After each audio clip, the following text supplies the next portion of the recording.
जिंदगी की कठिनाइयों से भाग जाना आसान होता है। जिंदगी में हर पहलू इम्तिहान होता है। डरने वालों को नहीं मिलता कुछ जिंदगी में, लड़ने वालों के कदमों में जहान होता है। नमस्कार दोस्तों, आप देख रहे हैं अपना यूट्यूब चैनल जीके संसार और आज डेट है 13 जनवरी 2021 और हम सब डिस्कस करने वाले हैं सभी इंपॉर्टेंट करंट अफेयर्स क्वेश्चंस जो कि आपके एग्जामिनेशन पॉइंट ऑफ व्यू से इंपॉर्टेंट होगा।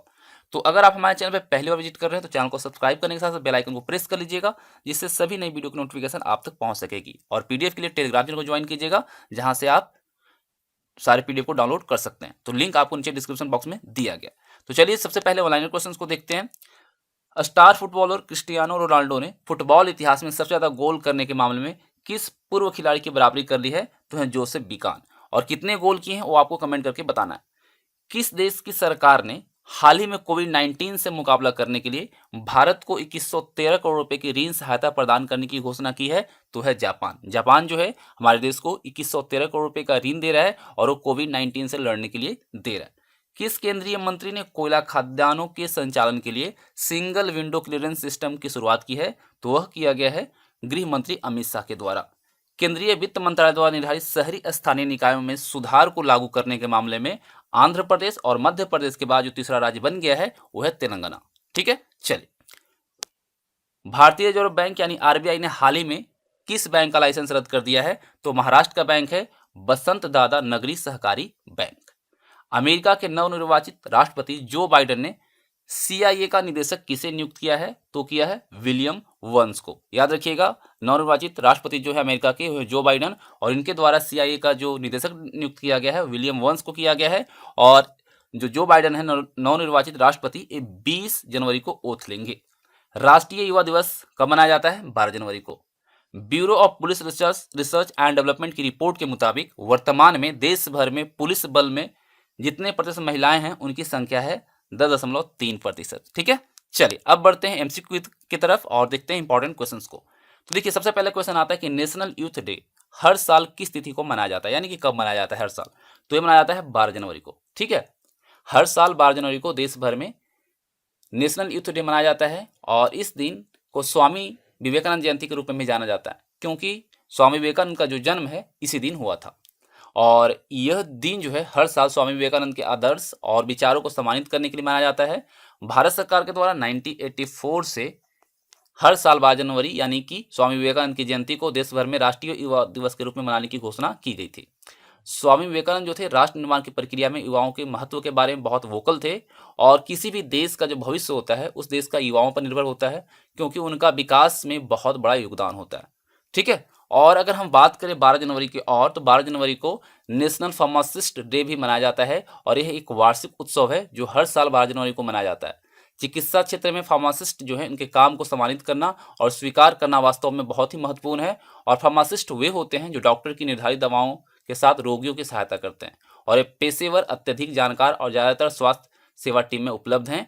तो याद रखिएगा 12 जनवरी को नेशनल यूथ डे और नेशनल फार्मासिस्ट डे भी मनाया जाता है।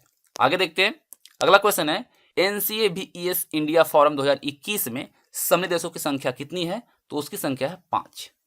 प्राकृतिक पूंजी, लेखा एवं पारिस्थितिकी तंत्र सेवाओं का मूल्यांकन जो करता है NCABES इंडिया फोरम 2021, इसका आयोजन सांख्यिकी एवं कार्यक्रम कार्यान्वयन मंत्रालय के द्वारा किया जा रहा है और भारत इस परियोजना में भाग लेने वाला 5 देशों में से एक है। और इसमें अन्य देश जो है वो है ब्राजील, चीन, दक्षिण अफ्रीका और मैक्सिको। ठीक है, और ये परियोजना जो है ब्राजील, चीन, भारत, मैक्सिको और दक्षिण अफ्रीका में जो पर्यावरण है और पारिस्थितिकी तंत्र है उसके लेखांकन के सिद्धांत और व्यवहार को आगे बढ़ाने का प्रयास करती है। तो यहाँ पे सही आंसर रहेगा आपका ऑप्शन बी। अगला प्रश्न देखिए, अगला प्रश्न कहता है सौर्य वेतन खाता शुरू करने वाला बैंक का नाम बताइए। तो ये किया गया है बंधन बैंक के द्वारा। किसने किया है भाई? बंधन बैंक। ठीक है, बंधन बैंक ने सशस्त्र बलों और अर्धसैनिक सेवाओं के कर्मियों को बैंकिंग और वित्तीय सेवाएं प्रदान करने के लिए बंधन बैंक सौर्य वेतन खाता शुरू किया है। यह जो वेतन है खाता इंटरनेट और मोबाइल बैंकिंग के साथ सुविधा और बैंकिंग की आसानी के साथ उपलब्ध कराता है। अगर हम बंधन बैंक की बात करते हैं तो इसके सीईओ जो है वो चंद्रशेखर घोष हैं और हेडक्वार्टर इसका कोलकाता है। और अगर हम फाउंडर की बात करें तो भी चंद्रशेखर घोष हैं। और कब अस्तित्व में आया था बंधन बैंक? 2001 में। ठीक है, चलिए अगला प्रश्न है संयुक्त राष्ट्र द्वारा किस देश को सुरक्षा परिषद के 3 महत्वपूर्ण समितियों की अध्यक्षता करने के लिए कहा गया है? तो ये किया गया है भारत को। किसे कहा गया है? भारत को। ठीक है, संयुक्त राष्ट्र में भारत के राजदूत ने हाल ही में घोषणा की कि भारत को सुरक्षा परिषद के 3 महत्वपूर्ण समितियां जो है उसकी अध्यक्षता करने के लिए कहा गया है। और ये जो 3 जो समितियां होंगी जिसका अध्यक्षता भारत करेगा वो है यूएनएससी समितियां, आतंकवाद निरोधी समिति, लीबिया प्रतिबंध समिति और तालिबान प्रतिबंध समिति। आतंकवाद रोधी समिति की स्थापना जो है संयुक्त राज्य अमेरिका में 9/11 आतंकवादी हमले के मद्देनजर किया गया था। अगर हम यूनाइटेड नेशन की बात करते हैं तो ये अस्तित्व में आया था 24 अक्टूबर 1945 को।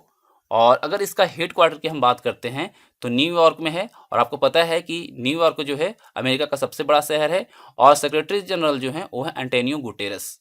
ठीक है, इस चीज को याद रखिएगा। चलिए अगला प्रश्न देखते हैं, युवा वैज्ञानिक पुरस्कार 2020 से किस व्यक्ति को सम्मानित किया जाएगा? तो ये जो किया जाना है वह हिमाचल प्रदेश की डॉक्टर सुब्रा शर्मा को किया जाना है। कौन? डॉक्टर सुब्रा शर्मा। ठीक है, और इन्हें ही युवा वैज्ञानिक पुरस्कार के लिए चयनित किया गया है। डॉक्टर सुब्रा को यह पुरस्कार हिमालयन ग्लेशियर जो है उसके जलवायु परिवर्तन के प्रभाव को समझने और उनके अहम योगदान के लिए दिया गया है। अगर हिमाचल प्रदेश की हम बात करते हैं तो इसका 2 कैपिटल है, एक शिमला है और दूसरा है धर्मशाला। सबसे बड़ा शहर शिमला है। जनसंख्या की बात करें तो यहाँ पे 68,64,602 यहाँ की जनसंख्या है। घनत्व की बात करें तो 123 किलोमीटर स्क्वायर है। क्षेत्रफल जो है 55,673 किलोमीटर है। अगर हम नंबर ऑफ डिस्ट्रिक्ट की बात करें हिमाचल प्रदेश में तो 12 जिले हैं। राजभाषा हिंदी है और गठन हुआ था आपका 25 जनवरी 1971 को।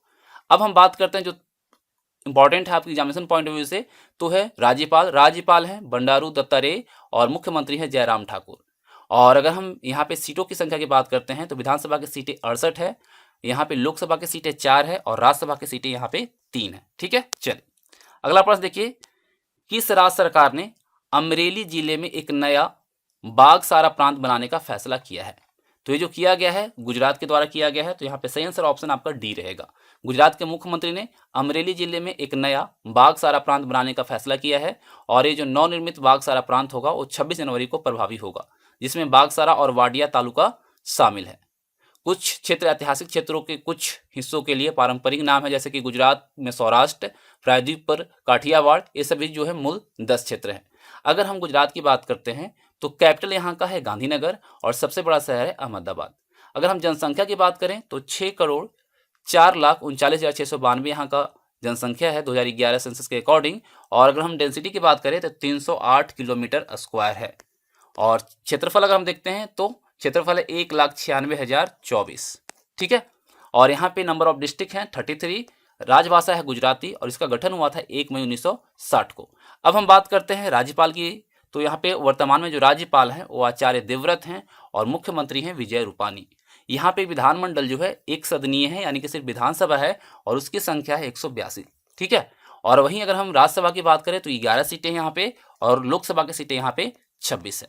तो इस तरीके से जो इंपॉर्टेंट यहाँ पे क्वेश्चन निकल के आते हैं आपके एग्जामिनेशन पॉइंट ऑफ व्यू से इस वीडियो में आपको दी गई है। और आई विश कि आप सबको वीडियो पसंद आई होगी, तो आप वीडियो को लाइक कीजिएगा और अपने दोस्तों के साथ शेयर जरूर कीजिएगा और पीडीएफ के लिए टेलीग्राम चैनल को ज्वाइन कीजिएगा, जिसका लिंक आपको नीचे डिस्क्रिप्शन बॉक्स में दिया गया है। Thanks for watching, have a nice day.